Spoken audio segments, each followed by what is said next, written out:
सगळ्या प्रकारची व्हरायटी तुम्हाला पाहायला भेटते.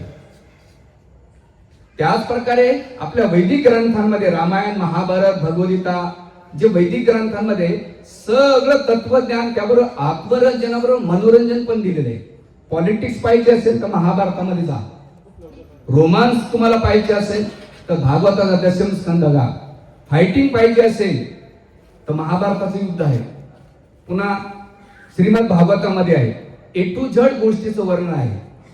पण दुर्दैव असं आहे की आपण नाही का आपले ग्रंथ वाचत नाही आणि आपली जी संस्कृती आहे आणि संस्कार आपण विसरत चाललेलो आहे. आपण कार विकत घेऊ शकतो पण संस्कार विकत घेऊ शकत नाही. आणि जेव्हा आपण संस्कार विसरतो तेव्हा संस्कृती विसरतो. म्हणून संस्कृतीचं पुनरुत्थान करायचं असेल तर संस्कार आपल्या जीवनामध्ये, आचरणामध्ये, व्यवहारामध्ये पाहिजे. मंदिरामध्ये भव्य कपडे घालणं किंवा मोठ्या फेस्टिवल टोप्या घालून, जसं आता नवरात्र हे नऊ उत्सव होतो ना, दसऱ्या, गुढीपाडव्याच्या दिवशी सगळे सजून धजून येतात. लेडीज नाही का फेटे बांधतात, चष्मे घालतात, पुरुष नाही का कपडे घालतो, थोड्याशा फेऱ्या मारल्या, झाला फेस्टिवल. भगवंत कुठे? तुमच्या जीवनात काय बदल घडतोय? भगवंताचं किती स्मरण होतंय? माझ्या जीवनात काय बदल होतोय? अध्यात्म करताना दोन गोष्टी असल्या पाहिजे. आपण जे अध्यात्म करतोय, पहिली गोष्ट म्हणजे आपल्या जीवनातल्या वाईट सवयी कमी झाल्या पाहिजे आणि चांगला स्वभाव आपल्यामध्ये निर्माण झाला पाहिजे. आणि दुसरं कारण, ह्या भौतिक संसाराची रिएलिटी, वास्तविकता कळाली पाहिजे आणि आध्यात्मिक जगत काय याच्याबद्दल जिज्ञासा झाली पाहिजे. लोक अध्यात्म करतायत पण अध्यात्मामध्ये, त्यांच्या स्वभावामध्ये, व्यवहारामध्ये, कार्यामध्ये अजिबात बदल होत नाहीये. म्हणून सांगण्याचा मुद्दा असा आहे की श्रील प्रभुपादाने आज गेल्या 20 वर्षापासून मी महाराष्ट्रामध्ये फिरतोय, लहानाचं मोठं वारकरी संप्रदायामध्ये झालोय, भरपूर संस्था फिरलोय. सगळेजण पोपट पंची सारखं बोलतायत पण व्यवहारात कोणी चालत नाही. बाबा लोक पाकिटामध्ये पडलेत, श्रोतावर्ग प्रसादामध्ये पडलेले, कार्यकर्त्यांना वाटते मोठा फेस्टिवल झालाय. अध्यात्म कोणाच्या जीवनामध्ये आलेला आहे? भक्ती कुठे निर्माण झालेली आहे? आणि भक्ती जो कोणी करीत असेल तर भक्तीचे दोन लक्षणे, ज्ञान आणि वैराग्य आलं पाहिजे.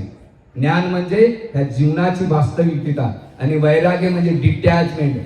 वैराग्य मीन्स काय? घरदार छोटा हरिद्वार चलो नाही. वैराग्य म्हणजे आपण आपल्या जीवनामध्ये, आपल्या लाईफस्टाईलला असं जगलं पाहिजे की ह्या जगामध्ये जे ट्रेजेडी आहे, जे प्रॉब्लेम्स आहेत, त्याचा इफेक्ट आपल्यावर नाही झाला पाहिजे. याला म्हणतात रिनाउन्स किंवा वैराग्य म्हटले जाते. म्हणून आज हा जो नरसिंह जयंतीचा कार्यक्रम साजरा करतो, याचं कारण काय की भगवंताचे जे रूप आहे ते दोन कार्यासाठी आहे. एक म्हणजे दुष्टांचा नाश करण्यासाठी आहे आणि भक्ताचं रक्षण करण्यासाठी आहे. काही दिवसापूर्वी आमच्या वरिष्ठ ब्रह्मचार्याला प्रश्न विचारला होता, का हो तुमच्या हिंदू धर्मामध्ये खूप अवतार घेतात देवता, एक अवतार चालत नाही का? बसा, बाकीच्या अब्रेजन रिलीजन मध्ये एकच अवतार असतो. तुमच्याकडे तर फार भूत आला देवतांचा, आणि देवताचा तर आलाच आला, बाबा लोकांचा पण भूत आलाय. तो क्लेम करत होता. तर त्या ब्रह्मचार्यानं अतिशय सुंदर उत्तर दिलं. टॅक्सी होती आणि त्या टॅक्सीमध्ये विविध अमिताभ बच्चनचे फोटो लागले होते. मग त्याला विचारलं, काय रे बाबा हे फोटो कोणते? मला साहब मैंने क्वेश्चन किया, पूछा, आप आंसर क्या दे रहे? ते म्हणले नाही, फोटो मला सांगते. मला प्रोजे लावारिस काय सर? ये कुली आहे, ये शराबी आहे. आणि अशा विविध पिक्चरच्या फोटो मधले तो सांगत होता. मला अमिताभ बच्चन एकच आहे पण वेगवेगळ्या ठिकाणी वेगळे रोल करून त्याला ते नाव उबदले जाते. तर त्याच प्रकारे ते प्रभूजी सांगत होते, आमचे भगवंत एकच आहेत पण एवढे विविध अवतार काय घेत आहेत? ज्या ज्या भक्तांचं जिथे जिथे प्रेम असेल त्या ठिकाणी त्या भक्ताने प्रेम भक्ती करावा आणि भगवंताला प्राप्त करावं. जसं अमिताभ बच्चन एक आहे पण विविध ठिकाणी जातो, विविध रोल करतो आणि लोक त्या रोलला नाही का आकर्षित होतात. कोणाला शराबी आवडेल, कोणाला कुली आवडेल, तसंच कोणाला पांडुरंग आवडेल, कोणाला नाही का बालाजी आवडेल, कोणाला नाही का कृष्ण आवडेल, कोणाला राम आवडेल, कोणाला अनंत पद्मनाभ स्वामी आवडेल, कोणाला बद्रीनाथ आवडेल, कोणाला जगन्नाथपुरी आवडेल, कोणाला द्वारकाधीश आवडेल. भगवंत एवढे अवतार का घेतात? बघा, भगवंताची कृपाची आहे. भारताचं जर निरीक्षण केलं, केरळामध्ये पद्मनाभ स्वामी आहेत, आंध्रामध्ये बालाजी आहेत, तामिळनाडूमध्ये वरदराज आहेत, श्री रंगनाथ स्वामी आहे. उडपी कर्नाटकमध्ये येतात तर तिथं कोण आहेत? उडपी कृष्ण आहेत. महाराष्ट्रामध्ये येतात तर पांडुरंग आहे. गुजरातमध्ये जातात तर द्वारकाधीश आहेत. राजस्थानमध्ये जातात तर रणछोड राय आहेत. युपी मध्ये जातात राम आणि कृष्ण आहेत. उत्तरेकडे जातात तर बद्रीनाथ भगवंत आहेत. आणि उडीसा साईडला जातात तर जगन्नाथपुरी आहेत. एवढं भगवंत का घेत आहेत? याचं एकमेव कारण आहे, मायबापांनो भगवंत म्हणतात बाळांनो माझ्यापासून विछवटलेले आहेत, तुम्ही माझ्याकडे या. त्याच प्रकारे भगवान नरसिंहदेवाचा अवतार आहे ना, आपल्यासारख्या साधकांना नाही का दोन गोष्टी शिकवतात भगवंत. एक म्हणजे भगवंत आपल्या भक्ताचं रक्षण करण्यासाठी किती एक्स्ट्रीम अवतार घेत आहे आणि भक्ताचं भगवंताच्या प्रती निष्काम भावनेने किती प्रेम आहे ह्या लीलेतून आपल्याला समजतंय. म्हणून श्रीमद भागवतम घ्या, रामायण घ्या, महाभारत घ्या, या ग्रंथांमध्ये भगवंताच्या ज्या लीला आहेत त्या लीलामध्ये नाही का मधुरता, महानता बरोबर मधुरता दिलेली. महानता मीन्स काय? भगवद्गीता ही भगवंताची महानता आहे आणि लीला म्हणजे मधुरता आहे. म्हणून वैदिक धर्मामध्ये किंवा वैदिक तत्वामध्ये माणसाने सेंटिमेंटल राहिला तर त्याला भावनिक केले जाते, पण फिलॉसॉफिकल अंडरस्टँडिंग वर जेव्हा करतात तर ते अध्यात्म लॉंग टाइम टिकते. आपले अध्यात्म कुठपर्यंत असते? कपड्यापर्यंत असते, उंबारट्यापर्यंत असते, पण जीवनात नसते. आणि कधी कधी असे जीवनात प्रसंग आले की आपण नाही का देवावर नाही का क्लेम करतो, अरे देव आहे का? आणि सगळ्यात जास्त डाऊट कोणी असेल ना माहिती का?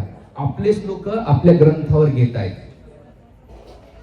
म्हणून लाईफ मध्ये अध्यात्म तुम्हाला निष्क्रिय करत नाहीये, तुम्हाला डिस्करेज करत नाहीये. अध्यात्म तुम्हाला तुमच्या जीवनामध्ये सकारात्मक पॉझिटिव्ह कसं लाईफ जगलं पाहिजे ते तुम्हाला अध्यात्म शिकवले जाते. म्हणून त्यासाठी हे भगवंताचे जे अवतार आहेत राम, कृष्ण, नरसिंह, वामन, कूर्म, हे अवतार आपल्याला काय शिकवतात की आपण ह्या अवतारांच्या प्रती आकर्षित झालं पाहिजे. आणि आपल्या जीवनातलं लाईफ लेसन कॉर्पोरेट क्षेत्रामध्ये आम्ही कधी जातो तर बाहेरचे वेस्टर्न बुक्स तुम्हाला रेफर करायची गरजच नाही पडत. तुम्हाला तुमच्या वैदिक ग्रंथामध्ये भगवद्गीता, भागवतान आणि विशेष करून रामायण आजच्या ग्रस्त जीवनामध्ये कोणाला प्रॅक्टिकली लाईफ जगायचं असेल तर रामायणामध्ये नाही का असं प्रॅक्टिकली लेसन दिलेले आहे. आपले सगळे प्रॉब्लेम, आपल्या प्रॉब्लेमचं सगळं सोल्युशन आपल्या ग्रंथांमध्ये दिलेलं आहे. म्हणून हे नरसिंह अवतार आज त्याच्याबद्दल थोडक्यात चर्चा करूया, वेळ खूप कमी आहे आपल्याकडे. पण नरसिंह अवतार कशासाठी घेतलाय भगवंताने? याचं एकमेव कारण आहे की आपल्या जीवांना आकर्षित करण्यासाठी. कारण की ध्यानात ठेवा हे संसार आहे ना टेम्पररी आहे. तुम्ही ह्या जगात किती प्लॅनिंग करा, तुम्ही किती श्रीमंत आहेत, किती गरीब आहेत, काळे गोरे, ज्ञानी अज्ञानी, ह्या भौतिक जगाच्या कोणत्याही शक्ती मृत्यूच्या समोर वाचू शकत नाही. आताच मी रस्त्यानं बोर्ड बॅनर बघत असतो रस्त्यानं. विचार करा, लाईफ नाही का सडनली काय होईल काहीच माहित नाही, पण तो आपल्या तुऱ्यामध्ये जगत असतो. त्याला वाटते सगळं जग मरणार आहे पण मी मरणार नाहीये. म्हणून अध्यात्मामध्ये जे व्याख्यान आहे, आता उन्हाळ्याचे दिवस आहेत आणि तुम्ही कधी शेतामध्ये पाणी भरायला जाता विहिरीचं, तर मोटर चालू केल्यानंतर पाणी येत नाहीये. पण तुम्हाला त्या विहिरीतून पाणी काढायचं असेल तर तुम्हाला पाणी भरावं लागल्यानंतर तो व्हॅक्यूम निघून गेला तर पाणी नाही का ते विहिरीतून रिटर्न येतो. त्याच प्रकारे आपल्या जीवनामध्ये आपल्या सुखाचा व्हॅक्यूम कमी आहे आणि आपण मटर लाईफ मध्ये हॅपीनेस किंवा आनंद शोधतोय वस्तूंमध्ये, गाडींमध्ये, मान सन्मान, प्रतिष्ठामध्ये. पण तो सुख कसं माहितीये का? जसं खुजली येते ना आपल्याला, गुदगुली होतात ना, गाडी घेतली की गुदगुली होते, घर बांधली की गुदगुली होते, अजून पोस्ट पोझिशन भेटली गुदगुली भेटते. पण ती गुदगुली काही काळानंतर, जसं फोन, आपण कंपन्या किती हुशार आहेत, लोक कंपन्यांनी पाहिलं आपली मेंटॅलिटी काय, म्हणून व्हरायटी पण मोबाईल देतात. आपल्या वाटतं याच्यामध्ये आणखीन भेटत. बाहेरच्या गोष्टी तुम्हाला टेम्पररी आनंद देऊ शकतात, पण कधीतरी आंतरिक आनंदाबद्दल विचार केला का? आंतरिक आनंदाबद्दल आपण प्रयत्न केले का? आणि ते आंतरिक आनंद कुठे भेटल? अध्यात्म भेटल. तुम्ही म्हणता लोक अध्यात्म नाही का म्हातारी लोकांचं काम आहे, ज्यांना काम धंदे नाही येत, रिकाम टेकड्यात आणि बाबा लोक तुम्ही येत ना, तुम्हाला काय काम धंदा आहे दुसरं तुमच्यासाठी आहे? नाही. भगवान कृष्णाने अर्जुनाला का निवडलं?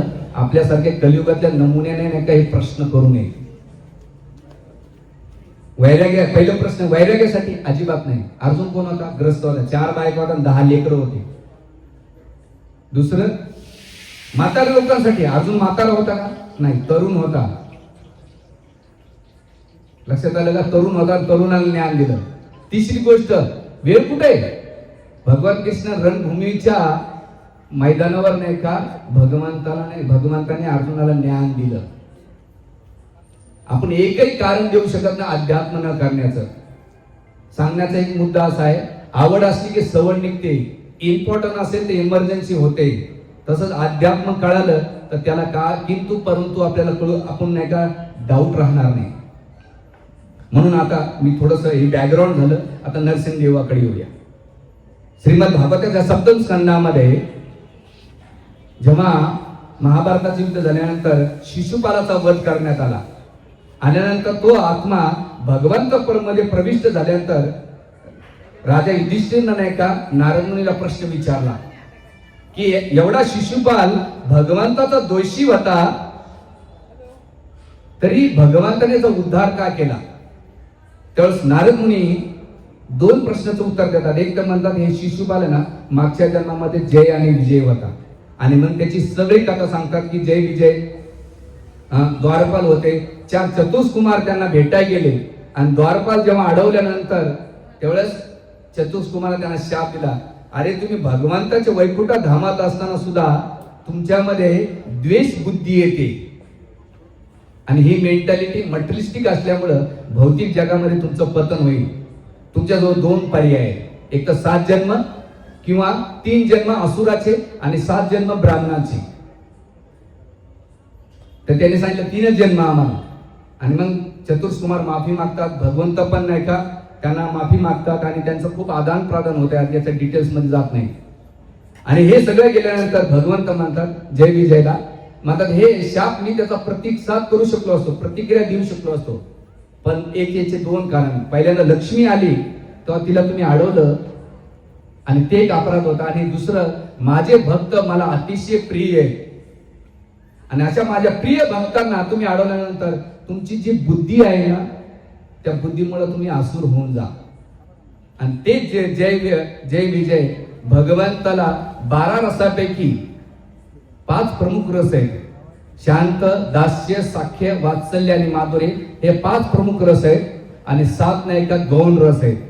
आणि गौण रसामध्ये पहिल्या आंब्याचा रस नाही, लिंबू रस नाही, रस म्हणजे आदान प्रदान करणारा भगवंताशी आदान प्रदान करणारे.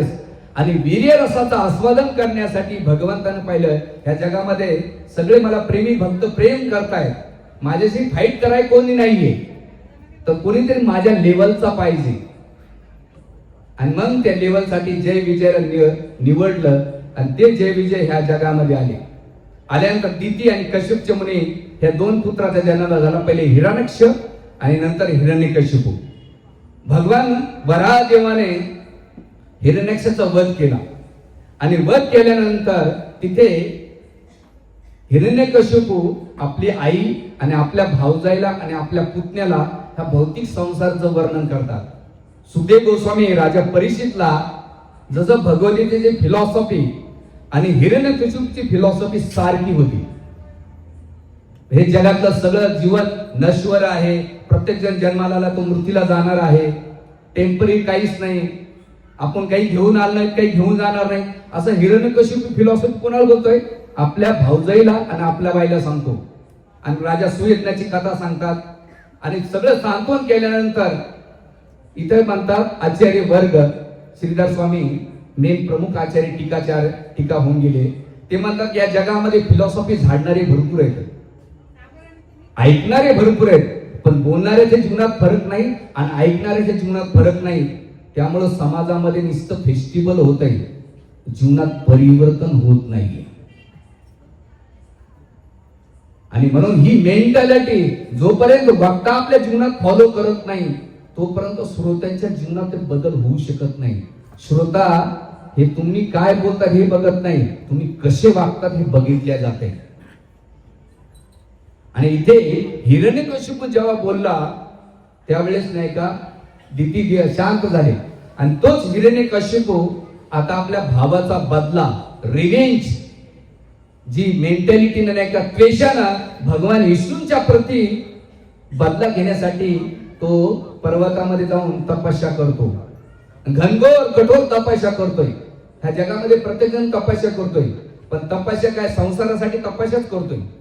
पैसा कमवण्यासाठी तपस्या आहे, परिवार चालवण्यासाठी तपस्या, बिझनेस करण्यासाठी तपस्या आहे, सगळीकडे तपस्या. तपस्येशिवाय काहीच अचिव्हमेंट होत नाही, तुमचं मटेरियल लाईफ असो का स्पिरिच्युअल लाईफ असो. पण त्या तपस्याचा मागचं उद्दिष्ट काय? भगवंत आहे का भौतिक संसार आहे, त्याच्यावर तुमचं पुढचा रिझल्ट नाही का निर्भर असणार आहे. म्हणून भगवंत म्हणतात जर तपस्या करायची असेल तर भोक्ताराम यज्ञ तपसा सर्वलोक महेश्वरम सर्वम सर्वभूतानाम ज्ञात्मा शांती मूर्छिती. अर्जुना, तुला जर तपस्या करायची असेल तर माझ्यासाठी कर. म्हणून आमचे एक वरिष्ठ ब्रह्मचारी सांगतात, शिक्षाष्टकम प्रभू, ते म्हणतात या संसारामध्ये तुमचं शरीर झिजतंय, झिजत राहणार आहे, पण तुम्ही कोणासाठी झिजवतात हा सगळ्यात महत्वाचा प्रश्न आहे. संसारासाठी झिजवलं तर लोक म्हणतात तुम्ही आमच्यासाठी काय केलं, पण भगवंतासाठी तुम्ही शरीर झिजवलं तर भगवंत लक्षात ठेवतात. म्हणून इथे एक वाक्य आहे, लोकांच्या नजरेस येण्यासाठी कार्य करता का भगवंताच्या नजरेत येण्यासाठी कार्य करतात, त्याच्यावर तुमचा रिझल्ट निर्भर असणार आहे. आणि आपलं 80 ते 90% काम लोकांच्या नजरेत येण्यासाठी मरमर मरमर चालते, पण कधीतरी भगवंताच्या नजरेत येण्यासाठी आपण प्रयत्न करतो का? ती तपस्या भगवंताला प्रसन्न करण्यासाठी करतो का? हा सगळ्यात महत्वाचा विषय. आणि हिरण्यकशिपू पण काय केले? आपल्याला स्वत इंद्रिय तृप्तीसाठी तपस्या केली.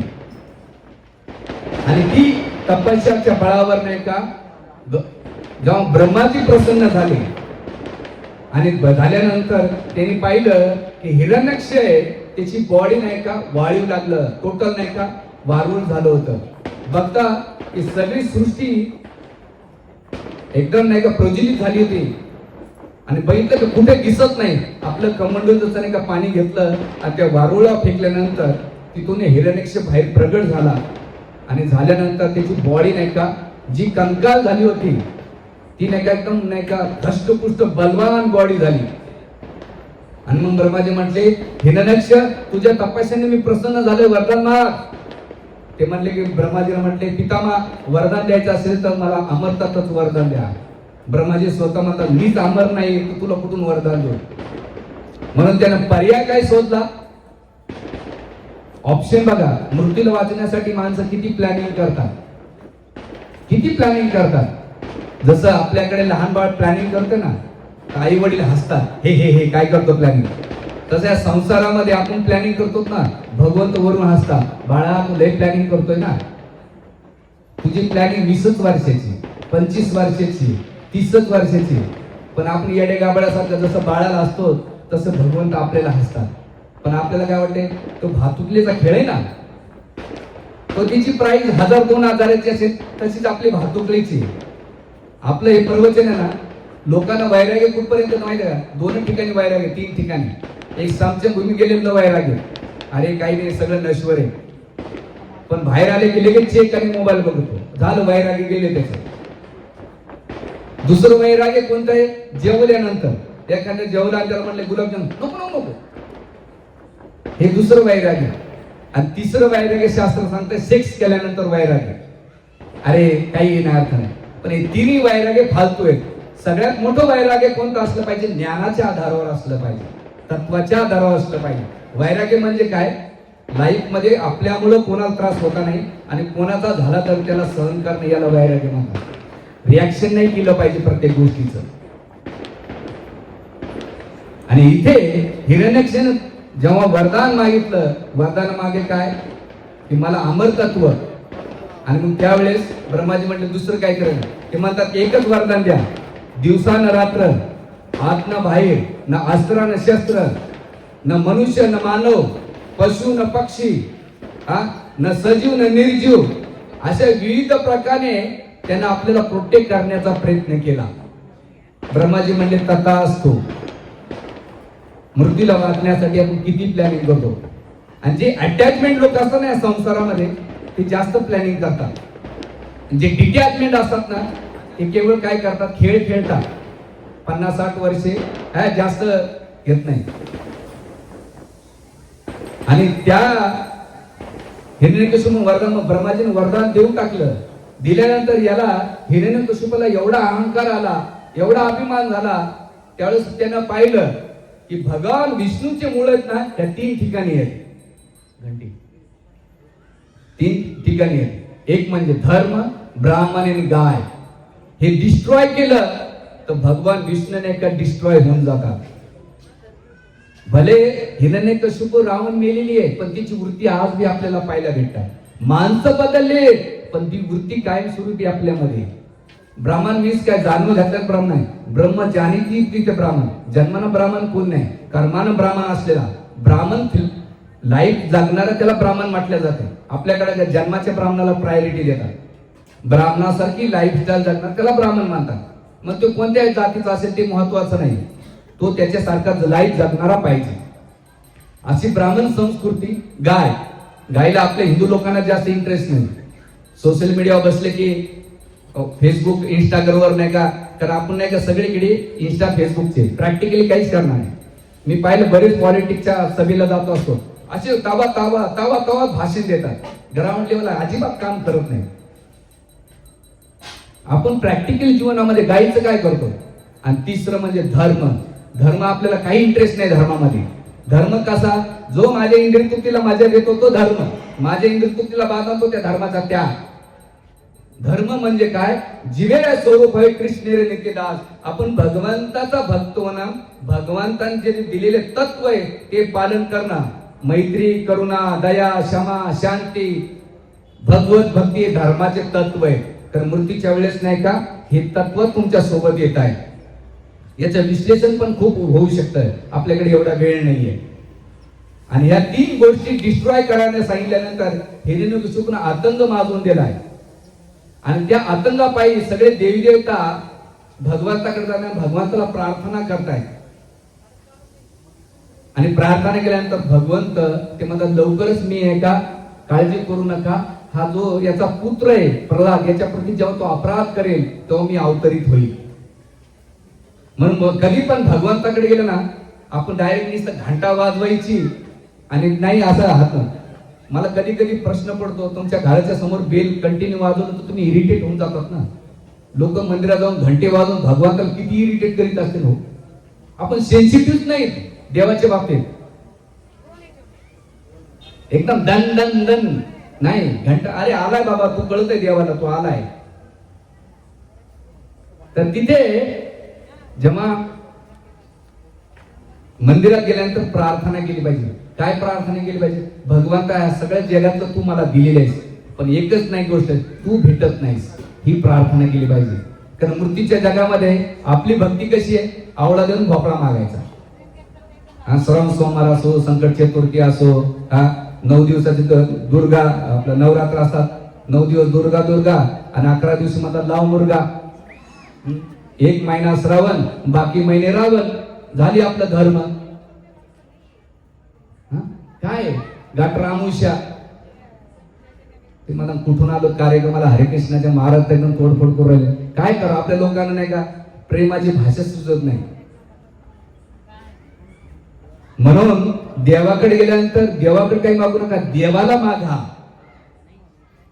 कोणाला मागायचं, भगवंताकडे नका मागू, भगवंताला मागा. आणि जेव्हा प्रार्थना केल्यानंतर भगवंत प्रसन्न होतात. बरं, हे काही काल्पनिक नाही, आज बी भगवंत प्रसन्न होतात. पण तेवढी प्रार्थना आहे का, तेवढी तळमळ आहे का आपल्यामध्ये. कधीतरी म्हणतात का विठ्ठला, केशवा, गोविंदा, राम तुम्ही माझे आणि मी तुमचा आहे, अशी कधी प्रार्थना करतात का. संसारातल्या लोकांना माझं माझं म्हणतात पण मृत्यूबरोबर तुमचा संबंध सगळा संपतो. पण भगवंताला आपलं कधी म्हणतात का, ती खरी प्रार्थना आहे. आणि अशा प्रकारे जेव्हा हिरण्यकशिपू आतंमुळे प्रल्हाद आला आणि प्रल्हाद तिथे पण खूप डिटेल्स आहे. 7वा स्कंद पूर्ण डिटेल्स मध्ये आहे. आणि त्यावेळेस प्रल्हाद आले. एक दिवस हिरण्यकश्यपल्या बाळाला घेतो आणि म्हणतो, अरे बाळा, हिरण्यकश्यपचे 4 पुत्र असतात, त्यांच्या सगळ्यात छोटा पुत्र असतो तो प्रल्हाद. आणि विचारतात, अरे बाळा, तुझ्या गुरुकुलमध्ये, तुझ्या शाळेमध्ये तुझ्या गुरुनं तुला काय विशेष शिकवलं, मला ते सांग. आणि त्यावेळेस प्रल्हाद महाराज अशी जे 5 वर्षाचे नाजूक सुकुमार कोमल असलेले प्रल्हाद महाराज आणि हिरण्यकश्यपू त्याच्या डोक्याचं चुंबन घेतोय आणि प्रल्हाद महाराज आपल्या पित्याकडे बघतायत. आणि बघत असताना त्याच वेळेस प्रल्हाद महाराज म्हणतात, तत्साधु मन्ये सुरर देही नाम सदा समुद्र. काय तत्साधु मन्ये सुरवर देही नाम.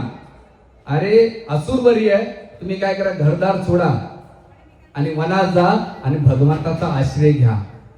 हिरण्यकश्यपूला शॉक लागतो, कारण माझा छोटासा बालक, माझा पुत्र मला काय सांगतोय.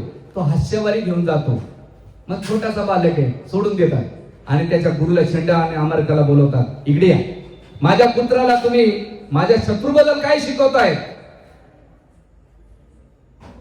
आणि याला जाऊन तुम्ही पुन्हा शिक्षा द्या. कोणती? पॉलिटिक्सची द्या, अकॅडमिक द्या, कूटनीती कशी करायची. आजचं एज्युकेशन काय? हिरण्यकश्यपूची एज्युकेशन आहे. तुमच्या शाळेमध्ये अकॅडमिक शिकवले जात आहे, पण मॉरॅलिटी आणि वैदिक तत्वज्ञान शिकवत नाही.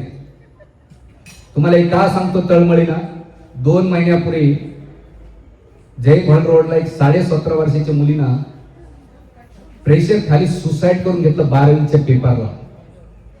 आपल्या शाळेमध्ये मार्क्स घेतल्या जात आहेत, पण आपल्या मुलांना नाही का मॉरॅलिटी आणि व्हॅल्यू एज्युकेशन दिल्या जात नाहीये. एकदम गंभीर विषय. मायबापांवर आम्ही टेम्पल मध्ये बसतो ना, मार्क्स कळलं का, एक सर्व काही नाही हो. आपल्या मुलांना नाही का स्ट्रगल लाईफ मध्ये कसं जीवन जगलं पाहिजे ते शिकवलं पाहिजे. आजकालचे पॅरेंट जशी गाय एखाद्या वासराला चाटून जखमी करते ना, आजकालचे आई वडील अतिप्रेमामुळं मुलांना हँडिकॅप करतायत. पहिली गोष्ट. आणि दुसरी गोष्ट, मार्क्सच्या मागाला स्पर्धेमध्ये लागलेले आहेत, पण काय माहित आपला मुलगा कोणता डिसिजन घेईल. म्हणून मागे एक घटना पाहिली. 35 मार्क्स पडलेल्या आई बापांना ढोल वाजून मुलाचं वेलकमिंग केलं. आमच्या मुलाने 35 पडले आणि ह्या लेटेस्ट मध्ये सीबीएसई बोर्डाचा रिझल्ट लागला. माझ्या ओळखीची एक मुलगी आली होती, 10वीला तिला 95.86 मार्क्स पडल्यानंतर तिच्या आईचा आणि वडिलांचा चेहरा खाली पडला. का बरं? म्हणजे प्रभूजी, अजून 4 मार्क्स भेटले असते ना माझ्या मुलीला, 100 आले असते. काय करणार आहे? 100 मार्क्स पाडून करणार काय? आपण याचा विचार करत नाही. आपल्याला वाटतं लोकांच्या लाईफ मध्ये खूप सिरियस विषय, मला त्याच्यावर जायचं नाही. पण तुम्हाला एकच सांगेन ह्या प्रवचनामध्ये, मला मुलांना मार्क्स कमी आले तरी चालेल, पण त्याला म्हणायचं, बाळा तू टेन्शन घेऊ नको, आम्ही तुझ्या पाठीशी आहे. याला म्हणतात पॅरेंट्स. जड चाललंय का माझं प्रवचन?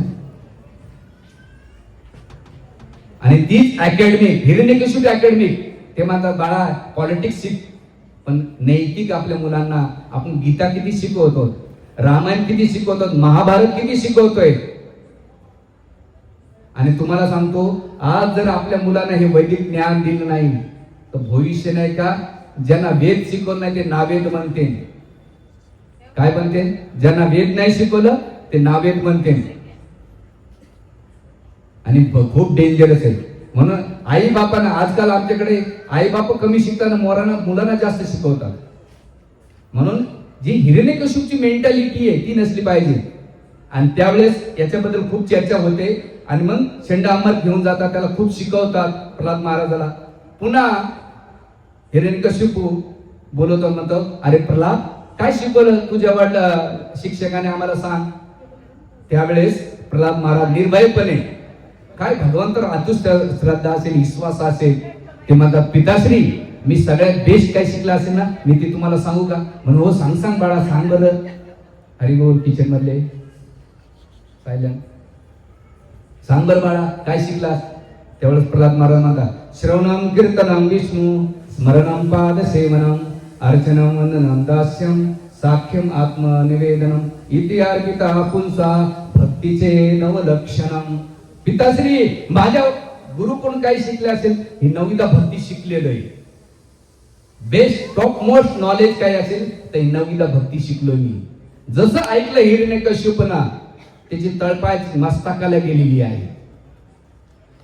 आणि त्याच वेळेस त्याला काय करून काय नाही, लगेच व्यासासनावर नाही का आपल्या छोट्याशा नन्याशा बालकाला नाही का ढकलून देतो आणि सांगतो आताची आता जा आणि याचा वध करून टाका. जसं चंदनाच्या झाडावर एखादा काट्याचं झाड उगवणं, तसं हा चंदनाच्या उपळामध्ये हा काटा जन्माला आला आहे. आणि त्यावेळी तू भर्सना केल्यानंतर मला याला मृत्यूदंड द्या. आणि काय दंड देतात? मोठ्या पर्वतावरून फेकल्या जाते, हातीच्या पायाखाली दिले जाते, सर्पामध्ये टाकले जाते, पॉयझन दिल्या जाते. त्याचबरोबर त्याला नाही का अग्नीमध्ये आपलं उकळत्या तेलामध्ये टाकले जाते. पण एवढी श्रद्धा आणि विश्वास भगवंताच्या प्रती आहे. आपली श्रद्धा विश्वास कसा माहिती आहे? जोपर्यंत जीवनात स्टेबिलिटी आहे तोपर्यंत भक्ती आनंदाने चालते. जीवनामध्ये कमी जास्त झालं की लगेच आपण म्हणतो देव आहे का, देव आहे का. आपली भक्ती म्हणजे काय? आय मन में चलो तो फोन में, बस मुडी कारभार आहे. आपली श्रद्धा म्हणजे काय? सकाळी चांगले ठीक आहे, दुपारून गडबड झाली की देवाला शिव्या घालतो. श्रद्धा कशी पाहिजे? येणे केणे प्रकारे कोणत्या भगवंता तू जे काही करशील ना ते चांगलंच करशील. आणि वाईट जरी झालं ते कर्मामुळे झालं आणि चांगलं झालं ते तुझ्या कृपेमुळे झाले. पण आपण काय करतो? चांगलं झालं की श्रेय आपण घेतो आणि वाईट झालं ते लोकांना क्लेम करतो, नाही तर देवाला क्लेम करतो. पण प्रल्हाद महाराजांनी कुठेही कंप्लेंट नाही केलं. याला म्हणतात खरं भक्त. आणि भक्ताचं म्हणजे काय? सदा सर्वत्र अवस्थेमध्ये, सर्व स्थितीमध्ये, सर्व परिस्थितीमध्ये भगवंताचं स्मरण न करणे. कोणती परिस्थिती आली, भगवंता मी तुला सोडणार नाही, अशी श्रद्धा आणि अशी भक्ती असेल तर भगवंत प्रगट होतात. आपली श्रद्धा डळमळीत असेल, ताळामेळाची असेल, भगवंत म्हणतात ठीक आहे तुला एवढं नसेल ना. आणि मी प्रॅक्टिकली बोलतोय, जगभरामध्ये आम्ही महाराष्ट्रामध्ये फिरतोय, खूप अशी मी पाहिलीत लोक की लोकांना भगवंताचं साक्षात्कार झालेला आहे. हे सेंटिमेंटल नाहीये हो, किंवा मायथॉलॉजिकल किंवा काल्पनिक नाहीये, रियालिटी आहे. टाइम काय? 5 मिनिटं. रियालिटी आहे. म्हणून सांगण्याचं तात्पर्य एक आहे की भगवंतावर श्रद्धा कशी?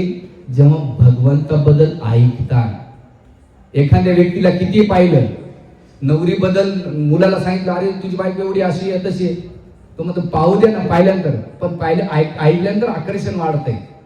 एकूण एक जेव्हा ऐकतात आणि पाहतात तेव्हा आकर्षण वाढते. त्याच प्रकारे भगवंताच्या प्रती आकर्षण वाढवायचं असेल आपल्याला तर भगवंताबद्दल नित्य नेमाने श्रवण केलं पाहिजे. आणि भक्तीची सुरुवात नाही का श्रवणाच्या भक्तीतून होते. आणि श्रवण कसं युट्यूबचं नसलं पाहिजे. मसाला कोण चांगला बाबा हसवतो, मनोरंजन करतोय, खिदळ्या मारतोय, संसाराच्या गप्पा मारतोय, पॉलिटिक्स वर टीका करतो, लेडीज वर कमेंट मारतोय.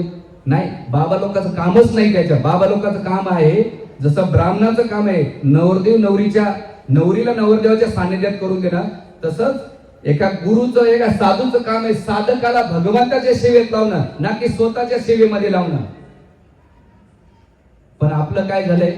बाबा लोक चिटेड झालेले आहेत आणि साधक पण चिटेड झालेले आहेत. म्हणून अशा खराब बाबासारख्या केसेस बाहेर येतात. ऑनेस्टी असाल, तुम्ही प्रामाणिक असेल तर तुम्हाला भगवंत प्रामाणिक भेटेल. पण तुमच्यामध्ये चिटिंग प्रॉपर्टीज असेल तर तुम्हाला चिटिंग करणारे भेटणार आहे. म्हणून भगवद्गीता, भागवत, रामायण, महाभारत आम्ही सांगतो म्हणून फॉलो करू नका. संत तुकाराम महाराज, ज्ञानेश्वर माऊली, Namdev Maharaj, Adi Shankaracharya, Ramanujacharya, Madhvacharya, Vishnu Swami, Nimbarkacharya, his divine grace Shri Bhaktivedanta Swami Prabhupada, ह्या आचार्याने आपल्या जीवनात सांगितलेले आहे. भले यांच्याकडे गर्दी कमी असेल पण क्वालिटी असेल. आणि तिथे तुमचं एकच काम आहे, तुम्ही आणि भगवंताशी कनेक्ट झाले पाहिजे. त्याच्यामध्ये दुसरं कोणी नसलं पाहिजे. न मान, सन्मान, प्रतिष्ठा आणि पैसा हे कामच नाहीये. तिथं ऑनेस्टली प्रामाणिकपणे भगवंताशी माझं कनेक्ट झालं पाहिजे. आणि इथे जेव्हा प्रल्हाद महाराजांच्या याच्यामध्ये झाल्यानंतर एवढ्या श्रद्धेमध्ये पण प्रल्हाद महाराज काय गेलं, शेंडामत पुन्हा घेऊन जातात, म्हणतात आमचे गुरु येते दैत्य गुरु शुक्राचार्य आल्यानंतर काळजी करू नका. आणि त्यावेळेस प्रल्हाद महाराज आपल्या मित्र सखांना सांगतात, अरे मित्रांनो, मनुष्य जीवन हे इंद्रिय तृप्ती करण्यासाठी भेटलेलं नाहीये. ह्या जगातली इंद्रिय तृप्ती म्हणजे कसं आहे, चर्मना इति चर्वना. जसं उसाच्या रसामध्ये तुम्ही चोथा काढला तर चोथ्यातून किती रस निघणार, तसं या जगातली इंद्रिय तृप्ती म्हणजे त्या चोथ्यासारखं आहे. उदाहरणार्थ चिंगम पहिल्यांदा भारी वाटते, पण ते चिंगम नंतर बबल फोडायचं आहे. तसे या संसारातली इंद्रिय तृप्ती आहे ना, ते चिंगम सारखी आहे आणि उसाच्या रसाच्या चोथ्यासारखी आहे. पण आपण ट्राय करतो खाण्यामध्ये, फिरण्यामध्ये, कपड्यामध्ये, वस्तूंमध्ये, सेक्समध्ये, दारूमध्ये, नॉन व्हेज मध्ये, आणि ते टेम्पररी एन्जॉयमेंट झाली. हो आय एम हॅपी, मी आनंदी आहे. पण तो आनंद किती काळाचा? आम्ही आमच्या मंदिरामध्ये IIT MTech BTech झालेले एक नसेल, IIT नाही बरं, IIT MTech BTech झालेले भक्त समाज बिन साधू पण. जीवनात त्यांना काही भेटत नव्हतं का? सगळं भेटत होतं. पण त्यांनी पाहिलं जगातला वास्तविक आनंद पाहिजे असेल, जे आनंदी आहे त्यांच्याकडे गेला तर आनंद भेटणार. आणि तो आनंदी कोण आहे? भगवंत आहे, दुसरं कोणी नाही या संसारामध्ये. जसं लोखंड अग्नीच्या संपर्कात आल्यानंतर ते लाल होत आहे, तेच लोखंड बर्फाच्या संपर्कात गेलं तर ते थंड होत आहे. तसं मनुष्य भौतिक संसारात गेला का भौतिक संसार तुम्हाला दुःख, संकट, समस्या, चिंता, मानसिक ताण तणाव देणार आहे. पण तोच व्यक्ती जेव्हा भगवंताच्या संपर्कात आला ना, तर त्याला सुखी, समाधानी, आनंदी जीवन जगू शकतोय. याचा अर्थ त्याच्या जीवनातले प्रॉब्लेम आहेत असं नाही, आहे, पण त्याला कसं फेस करायचं हे त्याला कळत आहे. आतापर्यंत तुम्ही संसारामध्ये खूप ट्राय करून बसले, पण एकदा ट्राय तर करू नका प्रामाणिकपणे, वरचीवर करू नका उथळ मात्याचं न करता आंतरिक हृदयातून, भावनेतून आपण विचार केला पाहिजे की मी भगवंताला कसं प्राप्त करू शकेल. आणि त्यासाठी हे उत्सव, हे फेस्टिवल, याचा एकमेव काय, आपली चेतना भगवत चेतनेशी कनेक्ट करणं. आत्मा आणि परमात्मा, जीवात्मा आणि भगवंत याच्याशी संबंध जोडण्याचा कार्यक्रम हा उत्सव म्हणजे फेस्टिवल, की भगवंताला जोडणं. आणि त्या प्रकारे नरसिंहदेवाच्या लीलेमध्ये एकच आहे की एवढं दंड दिला, एवढं प्रल्हाद महाराज या भौतिक संसाराचं वर्णन करतात, पती पत्नीच्या गोष्टीबद्दल वर्णन करतात आणि म्हणतात बाळांनो, जीवन खूप कमी आहे. आणि हे जीवन, मनुष्य जीवन, आहार निद्रा भय मैथुन आमच्या सामानेतात पशुभे नरानाम धर्मो हि तेषां अधिको विशेषो धर्मे नहि ना पशुभे समाना. आहार निद्रा भय मैथुनासाठी दिले नाही, तर मनुष्य जीवन दिले धर्माचं तत्व पालन करण्यासाठी दिलेले. म्हणून हे मित्रांनो, तुम्हाला काही जरी घ्यायचं असेल तर नारायणाची भक्ती घ्या, नारायणाला प्राप्त करण्यासाठी प्रयत्न करा. आणि जेव्हा हे केल्यानंतर त्यावेळेस शेंडा अमर्त जाऊन सांगतात हिरण्यकशिपूला, काय सांगतात, अहो हा प्रल्हाद तर बिघडलाय, पण त्याचे सहपाठी पण बिघडलेले. पण सहपाठी प्रश्न विचारतात नारद मुनीला का अहो आपल्या गुरुनं तर सगळं आसुरी ज्ञान दिलेलं आहे, पण तुम्हाला हे ज्ञान कुठून भेटलं?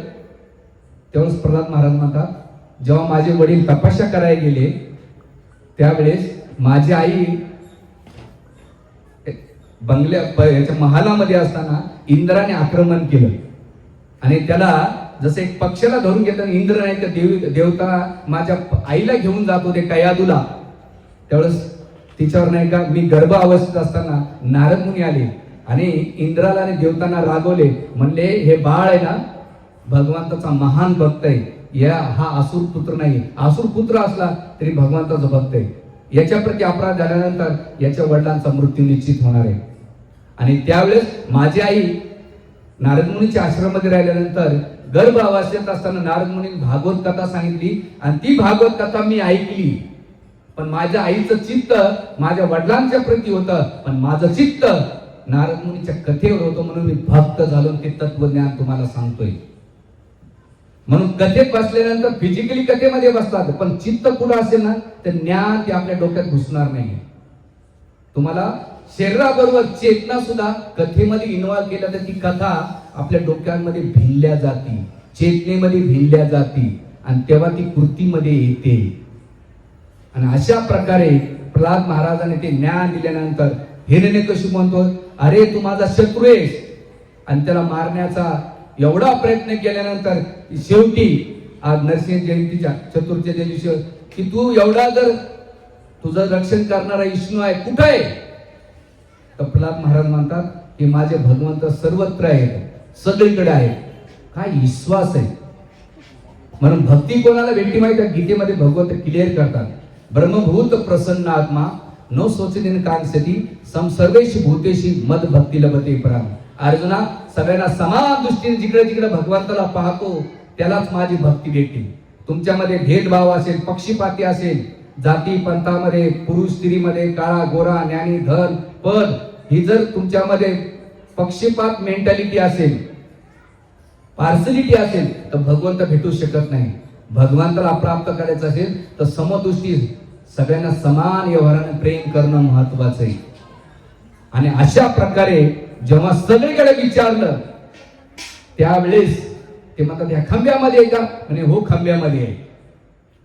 आणि त्यावेळेस तो आपली खडक काढतो, तलवार काढतो आणि त्या खांब्याकडे जाऊन नाही का आक्रमण करतो. आणि एक घाव घातल्यानंतर त्या खांब्यातून गडगडत मोठा आवाज येतो, बोला भगवान नरसिंहदेव भगवान की.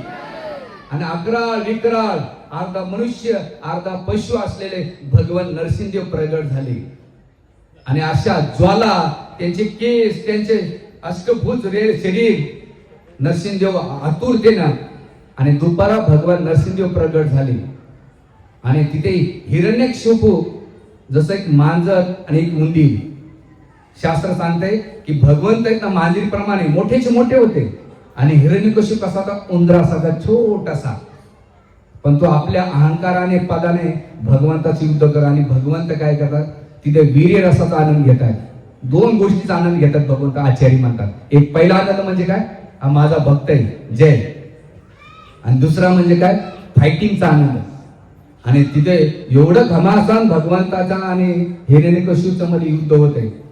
आणि हे युद्ध दुपारपासून तर तिन्ही संध्यापर्यंत युद्ध चालतंय. आणि तिन्ही सांजाला युद्ध झाल्यानंतर भगवंत आता एक स्पेसिफिक काळ बघताय, त्रिसंध्या. न दिवस न रात्र, न आदात न मदात, न पशु न मानव, न अस्त्र न शस्त्र. भगवंत घेतात हिरण्यकशिपूला आणि आपल्या मांडीवर नाही का ठेवतात. आणि आपले नाग न निर्जीव न सजीव अशा नाखाने नाही का हिरण्यकशिपूचा फाडवून टाकतात, वध करून टाकतात. एवढा अग्नी का, एवढा द्वेष का भगवंत हिरण्यकशिपूच्या प्रती? कारण की ज्या असुराने माझ्या भक्ताच्या प्रती अपराध केला ना, तो किती का मोठा असे ना, मी त्याचा उद्ध्वस्त, त्याचा नष्ट करून टाकतोय भगवंत सांगतात. कारण मला माझे भक्त अतिशय प्रिय आहेत. आणि त्यावेळेस हे केल्यानंतर भगवंत काय करतात, एक एक आतडी घेतात आणि गळ्यात आवडतात. आचार्य म्हणतात का बरं, भगवंत विचार करतात की अरे मी तर प्रगट झालो, कोणी हार घालत नाही, पण माझा भक्त आहे ना त्याची आतडीच मी गळ्यात घालतो. आणि दुसरं, भगवंत आपल्या नखाने एका पोटात बघत होते. का बघत होते, बघत होते की एक बाळ माझं प्रल्हाद जन्माला आहे, आणखीन तो दुसरं कोणी भक्त तर जन्माला नाही आलेला आहे, असं बघून नका भगवंत फाडून टाकत होते. असं करता करता भगवंतांना नाश केला. आणि त्यांचा जो राग होता, द्वेष होता असुरांच्या प्रती, राहिलेले सगळे असुर नष्ट करून टाकले. आणि नष्ट करून टाकल्यानंतर त्यांचं उग्र नरसिंह रूप, आज मी साऊथ इंडियाला गेलो होतो मागच्या 3-4 महिन्यांपूर्वी अहोबिलम मध्ये.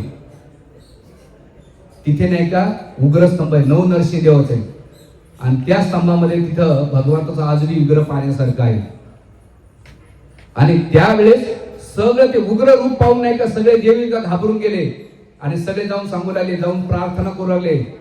किन्नर, गंधर्व, यक्ष, ब्रह्माजी, शिवजी, इंद्र, चंद्र, पण कोणी संतुष्ट होत नव्हते. आणि सगळे जाऊन सांगितले तुम्ही संतुष्ट करा. सगळे देवदेवता गेले लक्ष्मीकडे. आणि लक्ष्मीने सांगितलं अहो तुमच्या पतीला सांग. ते म्हणे नाही बाबा, आतापर्यंत माझ्या नवऱ्याचा असं स्वभाव पाहिला, तुम्हीच बघा, मला मी नाही. ती पण लक्ष्मी गाव. मग करायचं तर काय करायचं, त्यावेळेस नाही का देवदेवताने लक्ष्मीना प्रल्हादाला म्हणले प्रल्हाद तुझ्यासाठी प्रगट झाले, तू जा. आणि प्रल्हाद महाराज ते म्हणतात उग्र जात, मी तर असुर कुळातला आहे. आणि जसं जसं प्रल्हाद महाराज जातात, हिरण्यकशिपूचा राग शांत होतात. जसे गाय एका वासराला पाहते, वासरू जसं जसं येते, गाय कशी आतुरतेने नाही का आपल्या भक्ताकडे जाते. आणि गेल्यानंतर भगवान नरसिंहदेव आपल्या छोट्याशा भक्ताला, प्रल्हादाला उचलतात आणि आपल्या खांद्यावर ठेवतात आणि ठेवल्यानंतर जिभेला चाटतायत. माझा भक्त किती सहन केलं माझ्यासाठी, किती सहन केले. अशी भगवंताच्या प्रती हिरण्यकशिपू नरसिंहदेव चाटून नाही का ते प्रेम. आचार्य म्हणतात हजारो आईचं प्रेम एकत्र जमा केल्यानंतर जेवढं प्रेम जमा होत नाही तेवढं भगवंताचं भक्ताच्या प्रती आणि भक्त भगवंताच्या प्रती प्रेम करतो. आणि केल्यानंतर भगवंत आपल्या प्रल्हादाला नाही का हात नाजूक हात्यानं नाही का तव कमर बदलले, त्यांचे हात ना एवढे कठोर आहेत पण ते कोमल होतात आणि प्रल्हाद महाराजांना नाही का असं सांभाळतात. आणि तिथे प्रल्हाद महाराज सुंदर सुंदर प्रार्थना नरसिंहदेवाला अर्पण करतात. आणि हा प्रार्थना मायबापांनो, जीवनात तुम्हाला प्रल्हाद महाराजांच्या प्रार्थना एवढ्या सुंदर आहेत, जीवनात बदल होऊ शकतो. आणि त्यावेळेस प्रल्हादाला म्हणतात काहीतरी वरदान माग. भगवंता मी बनिया नाहीये, मी व्यापारी नाहीये, मला काही जर वरदान द्यायचं, तुम्ही खूपच प्रयत्न करताय पण एकच मला वरदान द्या, माझे जे वडील आहेत ना त्यांचा उद्धार करा. भगवंत म्हणतात बाळा तुझा काय, पण तुझ्या 21 पिढ्याचा उद्धार देतो, चिंता करू नकोस. किती? 21 वेळा. 21 कुळ कोणत्या? आईचे 7 कुळ, बापाचे 7 कुळ आणि ते येणाऱ्या व्यक्तीचं त्याचे 7 कुळ. अशा 21 कुळाचा होता तो. जसं एखादा आर्मीत असेल ना, कॅन्टीचा लाभ सगळे घेतात ना, तसं घरात एक भक्त झाला तर सगळ्यांना त्याचा लाभ होतो. म्हणून धन्य ते देश, धन्य ते कुळ जिथं हरीचा दास जन्म घेतो. ज्या घरामध्ये भगवत भक्त जन्माला येतात त्याचा 21 कुळाचा उद्धार होतात, अशी याला म्हणतात भक्ती. आणि भगवंताला आणि असं केल्यानंतर भगवंत अदृश्य होतात आणि प्रल्हाद महाराज राज्य करतात. किती वर्षे? 58,000 वर्षे. ज्या हिरण्यकशिपूने 1000 वर्षे तपस्या केल्यानंतर त्यांना ऐश्वर्य भोगाय 5 वर्षे भेटलं, पण त्या प्रल्हादानं 5 वर्षात भक्ती केली आणि भगवंताला एवढं राज्य भेटलं. म्हणून मायबापांनो, भगवंताला प्रसन्न करायचं असेल तर काही गोष्ट नाही, पान फुलं अर्पण करा, भक्ती करा, भगवंत तुम्हाला मोठं साम्राज्य द्याला. आणि देवदेवता कसे? देवदेवताला मनभर दिलं तर ती कणभर देतात, पण भगवंताला तुम्ही कणभर दिलं तर भगवंत मनभर देत आहेत. आणि त्यासाठी हा जो कार्यक्रम आहे आंतरराष्ट्रीय कृष्ण भावना संघ इस्कॉनच्या वतीनं इथे नित्य नियमाने कार्यक्रम होतात. दर सोमवारी गीता भागवतावर प्रवचन होत आहेत. इथे या, प्रवचन ऐका, प्रसाद ग्रहण करा, जेवढं जमेल तेवढं पालन करा. इथं काही कन्व्हर्जन नाहीये, तुम्हाला इन्स्पायर्ड केले जाते. तुमच्या जीवनामध्ये अध्यात्माला जोडा. शेवटचं उदाहरण देतो आणि माझ्या प्रवचनाला विराम करतो. तुमच्याकडे एक नोट असेल आणि त्या नोटेवर किती प्राइस, किती झिरो असेल, त्या नोटेला व्हॅल्यू येत नाही. 1 0, 2 0, 3 0, 4 0 अजिबात प्राइस नाही. पण त्या झिरो समोर 1 टाकला त्याची प्राइस वाढते. 10, 100, 1000, 10,000, 1 लाख, 10 लाख, करोड. 1 टाकले की तिची प्राइस वाढते. त्याच प्रकारे मायबापांनो, जीवनामध्ये भगवंताला 1 टाका, तुमच्या जीवनाची प्राइस वाढेल, व्हॅल्यू वाढेल. बंगला, गाडी, जे काही असेल त्याची प्राइस वाढेल. पण याच्यातले भगवंत निघून गेली ना, आपलं जीवन 0 आहे, 0 आहे. का? मृत्यूच्या वेळेस एकच वाक्य, निधनम. म्हणजे तुम्ही निधनम होत जाते, तुमच्या सोबत काही येऊ शकत नाही, पण एक धन तुमच्या सोबत येऊ शकते, ते म्हणजे भगवत नाम. म्हणून दिवसाच्या 24 तासापैकी तुकाराम महाराज म्हणतात, संत तुकाराम महाराज, गीता भागवत करती श्रवण, अखंड चिंतन तुवाचे. गीताचं वाचन करा 10 मिनिटं, भागवत वाचा, काही नियम नाही. आणि रामकृष्ण हरी, गोविंद गोपाल, हरे कृष्ण महामंत्र, जे नाम नामकारी बहुधा, निज सर्व शक्ती, भगवंताच्या नावाचा जप करा. आणि 10 मिनिटं, 2.5 मिनिटं जप केला तरी भगवंत तुम्हाला प्रसन्न होतात. आणि यासाठीच हा कार्यक्रम आहे. या कार्यक्रमामध्ये नित्य नेमाने या आणि आपलं जीवन सफल करून आपण नाही का आपला उद्धार करा, आपल्या परिवाराचा करा आणि समाजाचा उद्धार करून एक दिवस आपण भगवंताला प्राप्त करूया. बोलो भगवान नरसिंहदेव भगवान की, प्रल्हाद महाराज की, भक्त शिरोमणी जगद्गुरु श्रील प्रभुपाद की, काय कहू प्रेमानंदे.